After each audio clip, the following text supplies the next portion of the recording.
మునీంద్ర, నాకో సందేహం. నిత్యం సత్యం పలికేవాడు, ఇచ్చిన మాట తప్పనివాడు, నిరంతరం ధర్మాన్ని నిలిపేవాడు, చేసిన మేలు మరవనివాడు, అందరినీ ప్రేమించేవాడు, అందరితో ప్రేమించబడేవాడు, శత్రువు ఎంతటి వాడైనా బెదరనివాడు ఎవరైనా ఉన్నారా స్వామి? అసలు అలాంటి వారు ఉంటారంటారా? ఆహాహా, ఉన్నాడు మహర్షి. నీవు చెప్పిన సుఖాలన్నీ కలగలిసిన వాడు ఉన్నాడు. సూర్యుని వలె వెలిగేవాడు, సూర్యవంశంలో పుట్టినవాడు, దుష్ట శిక్షణ చేయటకు అవతరించిన ఆదిపురుషుడు శ్రీరామచంద్రుడు. ఆయన కథ చెబుతాను, విను. అయోధ్య నగరానికి రాజు అయిన దశరథుడికి నరుల్ కుమారులు రామలక్ష్మణ భరత శత్రుఘ్నులు. వారు కౌమారం నుండి యవ్వనంలోకి అడుగునినప్పుడు ఒకరోజు విశ్వామిత్రుడు సభలోకి వస్తాడు. యాగరక్షణ కొరకు రాముని తన వెంట పంపమని దశరథుడిని అడగగా, మునీంద్ర మహర్షి, మీ వెంట నా సైన్యాన్ని పంపిస్తాను. నేను కూడా వచ్చి యాగాన్ని రక్షిస్తాను. కానీ నా రాముణ్ణి పంపలేను. తను ఇంకా ముక్కు పచ్చలారని బిడ్డ. దయచేసి నా మాట వినండి. మహారాజా, మీకు తెలియకపోవచ్చు, రాముడు సామాన్యుడు కాదు. దుష్ట శిక్షణ చేయుటకు అవతరించిన విష్ణు స్వరూపం. రాముని మీద చింత అనవసరం. రామునికి ఏమీ జరగదు. ఇది నా హామీ. అలా విశ్వామిత్రుడు రామలక్ష్మణులు తన వెంట తీసుకొని వెళతాడు. వారు యాగరక్షణ చేసి అటుపై మిథిలా నగరానికి వెళ్తారు. జనక మహారాజు సభలో శివధనస్సు చూసి దానికి నమస్కరిస్తున్నాడు రాముడు. రామ, విల్లుని ఎక్కుపెట్టు. చెప్పండి. రాముడు విల్లెక్కు పెట్టగా అది విరిగిపోతుంది. అందరూ సంతోషిస్తారు. జనకుడు సంతోషించి వారితో, జయం రామ, స్వయం నియం ప్రకారం విల్లును ఎక్కుపెట్టావు. విశ్వశాత్తు అది విరిగింది. నా కుమార్తె సీతను రాముడికి ఇచ్చి పెళ్లి చేయడానికి అనుమతినివ్వండి. నా గురువు ఆజ్ఞ ప్రకారమే నేను పోటీలో పాల్గొన్నాను మహారాజా. నా వివాహం నా తండ్రి కోరిక మేరకు జరుగుతుందని గమనించగలరు.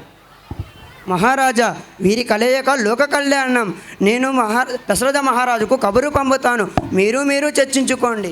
అటులే మహర్షి, మీ మాట ప్రకారమే కానివ్వండి. అలా సీతారాముల కళ్యాణం మరియు ముగ్గురు తమ్ముల వివాహం అంగరంగ వైభవంగా జరుగుతుంది. కొన్ని రోజులకు రామునికి పట్టాభిషేకం చేసి తను విశ్రాంతి తీసుకుందామని అనుకుంటాడు. సరిగ్గా పట్టాభిషేకానికి ముందు రోజు రాత్రి దశరథ మహారాజు తన మూడవ భార్య కైకేయితో, మీరు నాకిచ్చిన వరాన్ని నేనిప్పుడు కోరుతున్నాను మహారాజా. నా కుమారుడైన భరతుడికి పట్టాభిషేకం, రాముడికి 14 ఏళ్ళు వనవాసం. కైక, ఇది దారుణమైన కోరిక. ఇంకేదైనా కోరుకో. అయితే ఇచ్చిన మాట తప్పిన వారవుతారా? రఘువంశానికే కలంకం తెస్తారా? ఆలోచించండి. నా నిర్ణయంలో మార్పు ఉండదు. పట్టాభిషేకం నాటి ఉదయం తండ్రి గారైన దశరథుడి దగ్గర వచ్చి నమస్కరించి, నాన్నగారు రమ్మన్నారు. నాయనా రామా, ఈ ప్రపంచంలో ఏ తండ్రి తనయుడికి చేయని కర్మను నేను చేస్తున్నాను. నీకు ఆదేశాన్ని ఇస్తున్నాను. చిత్తం నాన్నగారు, ఆజ్ఞాపించండి. నీవు 14 ఏళ్ళు వనవాసం చేయాలి. అలాగే నాన్నగారు, సెలవు. రాముడు వనవాసానికి వెళుతున్నాడు అని సీతకు చెప్తాడు. మీరు ఎక్కడ ఉంటే నేను అక్కడే ఉంటాను. మీ నీడే నా మేడ స్వామి. అన్నా, నేను కూడా మీతో పాటు వస్తాను. మీకు సహాయంగా ఉంటాను. ఇది నేను చేయాల్సిన వాటి కార్యం. నా వల్ల మీరెందుకు ఇబ్బంది పడటం? మీరంతా అంతఃపురంలోనే ఉండండి. మిమ్మల్ని వదిలి నేను ఉండలేను స్వామి. నన్ను మన్నించి మీతో రానియండి అగ్రజ. సరే. అలా ఆ ముగ్గురు అయోధ్య వదిలి అడవికి వెళతారు. వారు వెళ్ళిన కొన్ని రోజుల్లోనే దశరథుడు మరణిస్తాడు. తండ్రి మరణం, తల్లి చేసిన పాపానికి భరతుడు చాలా బాధపడతాడు. ఈ సింహాసనం కేవలం రామునికే చెందాలని తన సైన్యంతో రాముడి దగ్గరకు వెళ్ళి తిరిగి అయోధ్యకు వచ్చి రాజు కమ్మని కోరతాడు. అప్పుడు, భరత, మన తండ్రి లేకపోయినా కానీ ఆయనకి ఇచ్చిన మాట ప్రకారం నేను వనవాసం తర్వాతే వస్తాను. అన్నా, మన తల్లి చేసినది తప్పే. అది తెలుసుకొని పశ్చాత్తాపం పడుతున్నారు. రామా, నా తప్పును సరిచేసుకుంటాను. నా భర్తను పోగొట్టుకున్నాను. ఇక ఇవి ఏవీ వద్దు. అయోధ్యకు వచ్చి నాయనా. అమ్మా, నేను సత్యాన్ని పాటిస్తాను. ఇచ్చిన మాట తప్పను. ఇచ్చిన మాట సత్యం కనుక నేను 14 ఏళ్ల తర్వాతే వివాహానికి వస్తాను. అన్నా, మీరు రాకుంటే మేము వెళ్ళము. అన్నా మన అయోధ్యకు రాజు ఒక్కడే, అది నీవే. నీ వచ్చేంత వరకు నీ పాదుకలు సింహాసనం మీద ఉంచి నేను పాలన చేస్తాను. 14 సంవత్సరాల తర్వాత మరుసటి రోజు నువ్వు రాకపోతే నేను ప్రాయోపవేశం చేసి ప్రాణాలను విడుస్తాను అని భరతుడు రాముని పాదుకలు సింహాసనం మీద ఉంచి రాజ్యాన్ని రక్షిస్తాడు.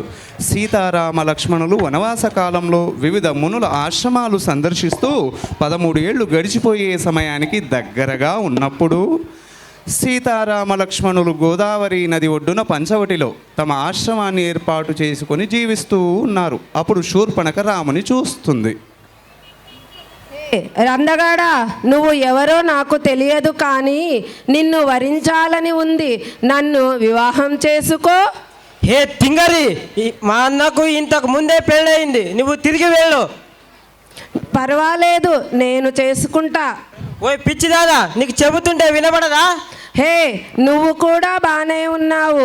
నువ్వేనైనా కూడదన్నాను, లేదంటే ఇద్దరిని చంపి తింటాను అని బెదిరిస్తే లక్ష్మణుడు ఆమె ముక్కు చెవులను కోసి పంపేస్తాడు. తాను నేరుగా లంకకు వెళుతుంది. లంకానగరం. రావణుడి దగ్గర వెళ్ళిన శూర్పణఖ.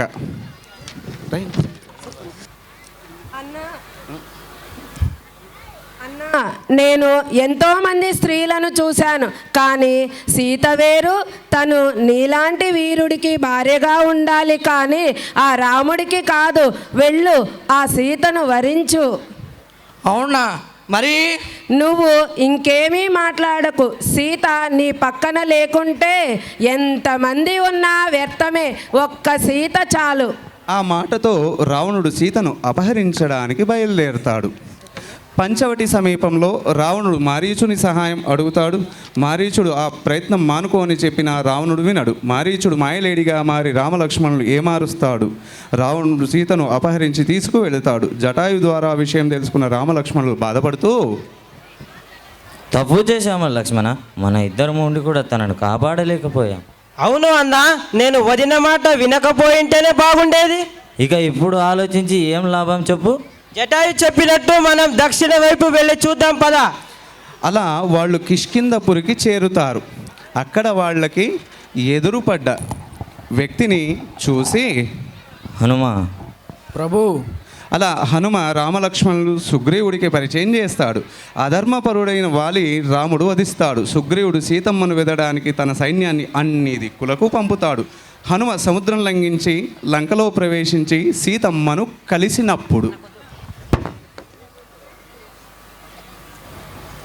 తల్లి నమస్కారం. నీవే సీతమ్మ అయితే నాకు ఇంకా సంతోషం. ఇదిగో నా రామయ్య మీకు ఇచ్చిన అంగుళీకము. రాముణ్ణి వచ్చి ఈ అసురుడిని చంపి నన్ను తీసుకువెళ్ళమని చెప్పు నాయన. ఇంతలో హనుమని సైనికులు పట్టుకొని రావణుని దగ్గరకు తీసుకువెళతారు. ఎవర్రా నువ్వు? నీ వేషమేంటి? చాలా విచిత్రంగా ఉంది. నేను శ్రీరాముడి పంటను, మర్యాదగా సీతమ్మను వదిలిపెట్టు. శ్రీరాముడిని శరణు కోరు, లేదా నీవెవరా నాకు చెప్పడానికి? రే, వీడి తోకకు నిప్పిపెట్టి లంకంతా తిప్పండ్రా. ఇక లంకాదానం జరుగుతుంది. హనుమ సీతమ్మ ఇచ్చిన దివ్య చూడామణిని రామునికి ఇస్తాడు. వానర వీరులతో కలిసి సముద్రం వైపు ప్రయాణం అవుతారు. సముద్ర తీరం చేరుకుంటారు. అప్పుడు విభీషణుడు,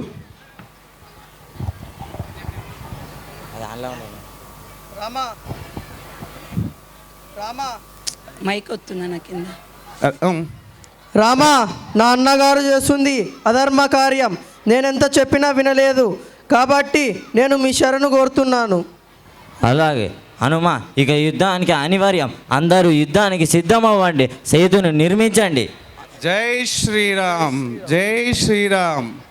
రాముడి చేతిలో కుంభకర్ణుడు, లక్ష్మణుడి చేతిలో ఇంద్రజిత్, రాక్షసులు అందరూ మరణిస్తారు. ఇక రావణుడు యుద్ధానికి వచ్చాడు.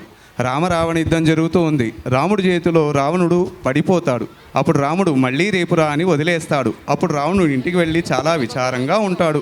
అప్పుడు రావణుడి భార్య మండోదరి,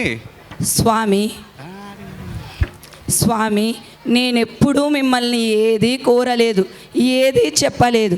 కానీ ఇప్పుడు చెబుతున్నాను, కఠోర తపస్సుతో బ్రహ్మను శివుణ్ణి మెప్పించిన మీరు ఇప్పుడు ఈ స్థితిలో ఉన్నారు. ఇంద్రుణ్ణి జయించిన వీరుడు ఇంద్రజత్తు, మహావీరుడు కుంభకర్ణుడు మరణించాడు.